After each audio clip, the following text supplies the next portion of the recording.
Sairam, Lindy. Sairam. So can you tell us about how you met Swami, or how Swami came into your life?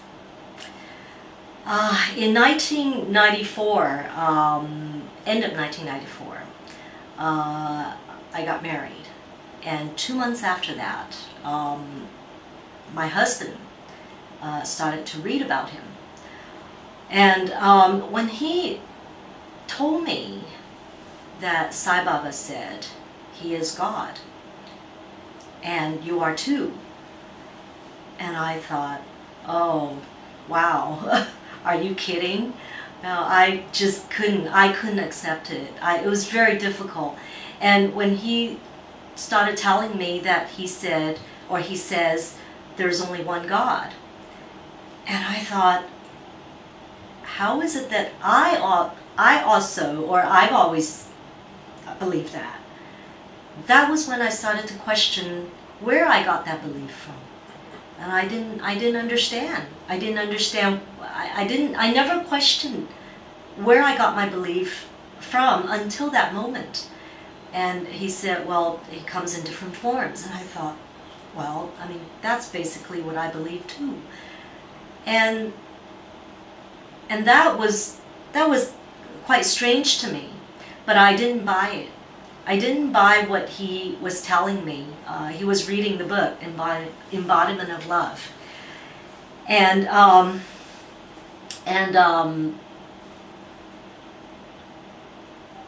thought, well, you know, if this is what he is getting himself into, I didn't want a part of it. And I was ready to pack up. I was really ready to pack up, and I was pretty much saying to my mom, I'm coming home soon, you know. and so, yeah, and until one night he came home. He went to a talk at the Sai Baba Center in Hong Kong. He came home and he related to me what he had heard in the talk. And it was that particular evening that Sai Baba came into my dream. Except I knew that it was not a dream. He was there from the time I went to bed until I got up in the morning. And I knew that I didn't go into any kind of sleeping state. It was a different, it was very vivid. He was there, and there was a question and answer session that was going on the whole night. I woke up very tired, you know, and it was just my asking a lot of questions, and he answered all the questions. It was a very serious thing. I don't remember any of the questions that were asked or any of the answers that he gave me, but I woke up knowing that this was extraordinary.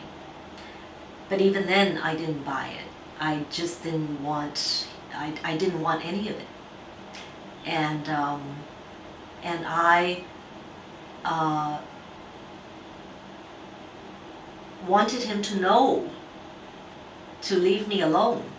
And in fact, I started telling him after weeks of feeling him in my house.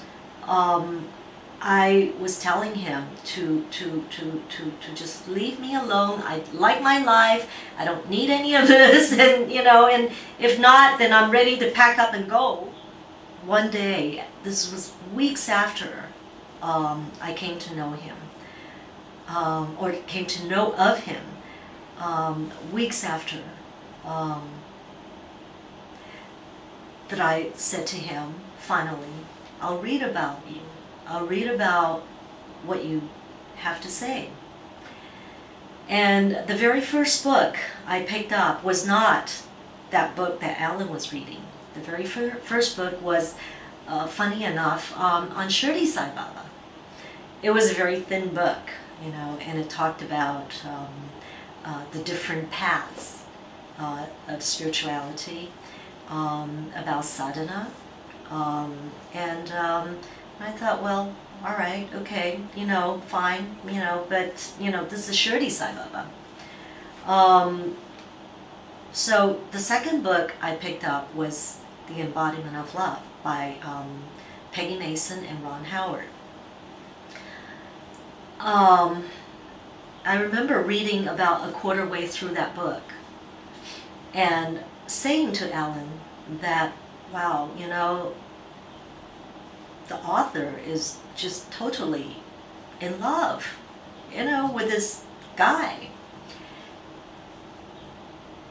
I didn't appreciate it. I thought it was very subjective, and I thought, well, no, it's not for me.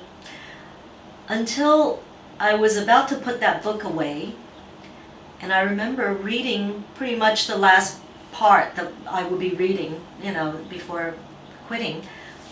I was in my kitchen, and I was reading, and all of a sudden, I felt this incredible amount of love just pouring into me, and I understood everything at that point, and it was like my whole life, this had to happen, so this would happen, so this would happen, so this would happen. And it was like my whole life went before me like different frames in a movie. And I understood when Christians say the truth, I understood what that meant. And I understood why I'm here, and it was unbelievable. For me, I have been searching for this love all my life, and I just never was able to tap into that love until that moment. And that love that I felt at that moment in time was that love that I had always connected love with. I'm sorry. At that moment, I knew who he is, and I said, "Oh, I'm so sorry. I'm so sorry. I got it wrong. All this time, I got it wrong. I'm so sorry." And from that moment on, for 3 months at least, I cried and I cried and I cried, and I went through so much realization, and I started to change, and my mother saw my changes, and she became very interested in Sai Baba, so much so she followed me to India to see him. And what can you specify on some of the changes that she witnessed in you? I've always had a pretty hot temper, and she saw that kind of go over the years. That was the biggest change, if nothing else. Yeah. And even Swami said to me, he pointed it out. Said you're doing well with the change. No, he said I have a hot temper. Yeah, he said I have a hot temper and I have to control. Yeah. Okay. So you said your mom flew with you to India. Yes, she did. That was your first visit. No, that was my that must have been about the third or fourth visit.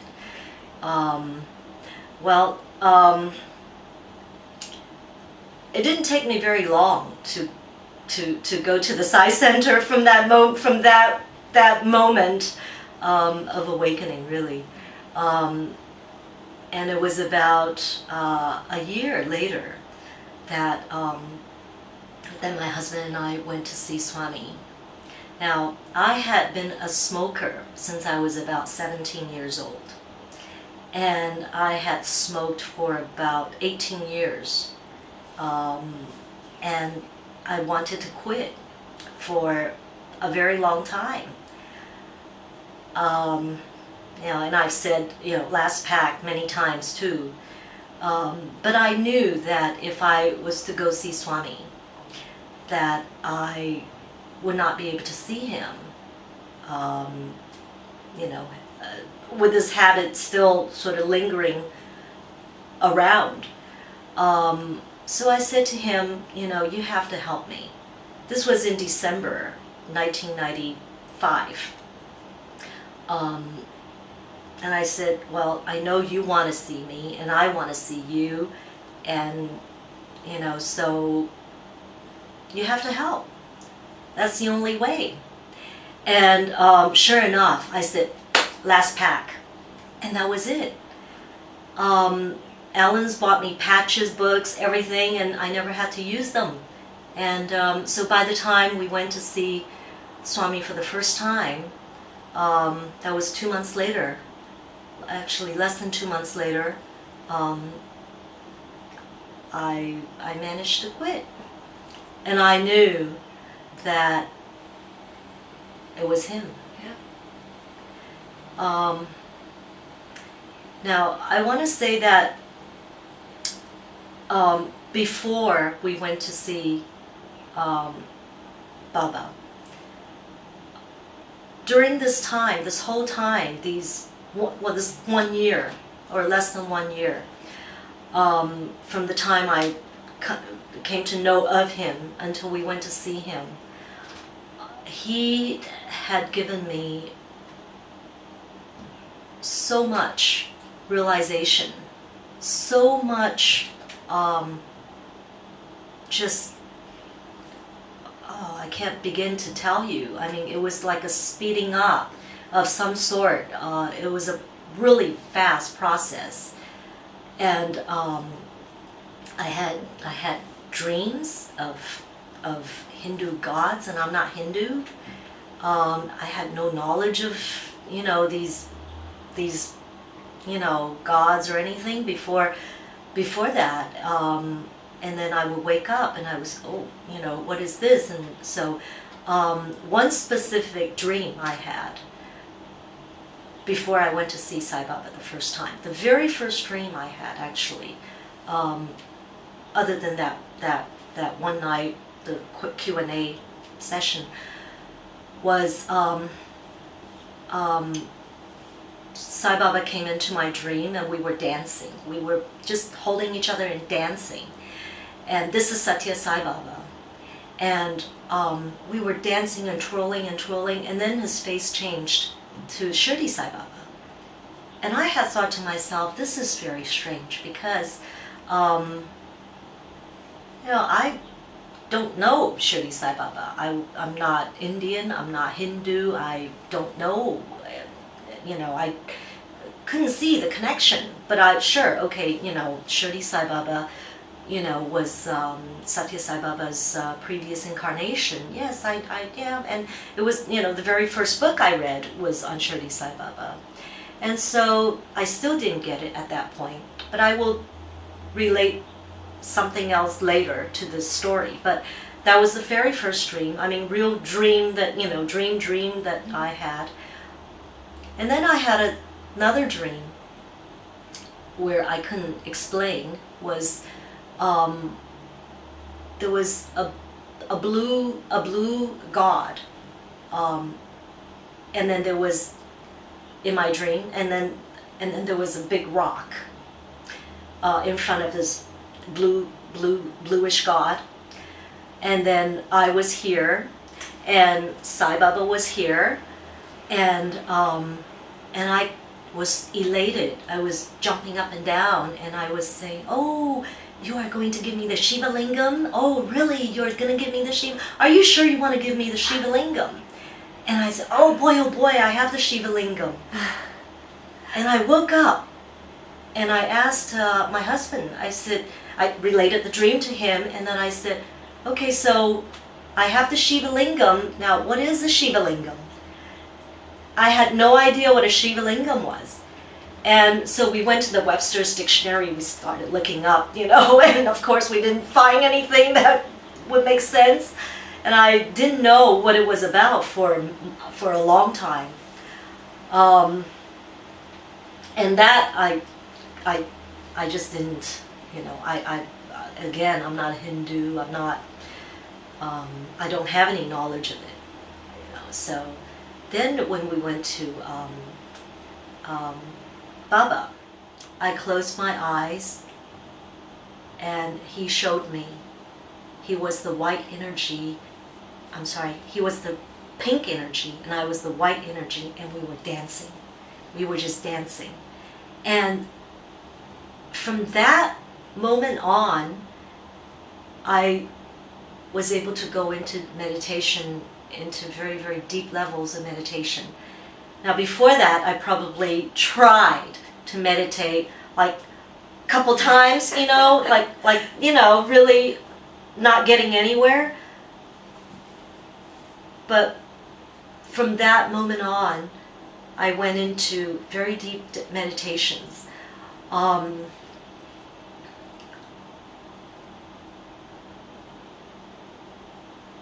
I can best compare this to being able to tune in to a certain frequency. If it's a radio, you know, that I somehow he allowed me to tune into that, to his station, and I started to receive messages from him, and I began to receive a lot of realization, and I experienced, I had glimpses, if you will, of the reality.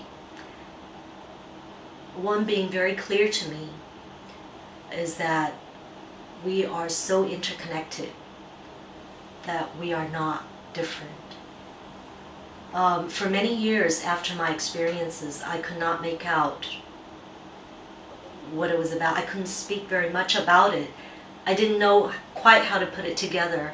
It was like the cat had got my tongue. I couldn't express what I had known, what I had realized. It took me quite a while to understand it, but I realized that I was that plant, I was the tree, I was the grass, I was you, I was you, I was you, I was in everything. And it was all pervasive, and there was that it wasn't the identity of this body, but it was, it's just that consciousness. And the messages he gave me very clearly was, you are me and I am you. We are not separate, we are not different. You are just consciousness. And I understood what just that consciousness meant, or what it means. Everything that we see, that we feel, is not real.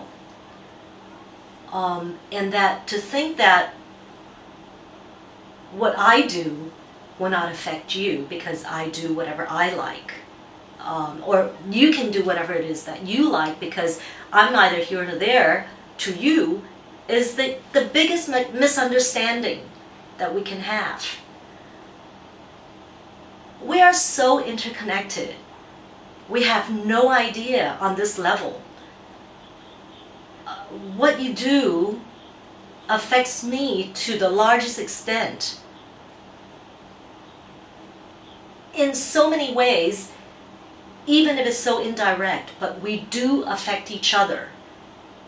It's just that we don't understand it at this level.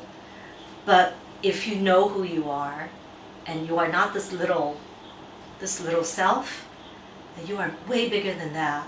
You are it. You are it. You are him. And there is just no difference between us. Thank you, Lindy. We have a final question for you. We have a theme running for our EVIBHUTI this year, and the theme is, are you the man in the mirror? This is a very objective, or I should say subjective theme, because I'm sure everybody has their own opinion regarding this theme. Could you please tell us your take on it? I remember when I was very young, I used to look into the mirror and I used to ask, who are you? Where are you? Who are you? I couldn't identify myself. And whenever I become sort of puzzled, I turn away. I would just turn away and say, forget it. You know, it's just not worth really pondering this issue.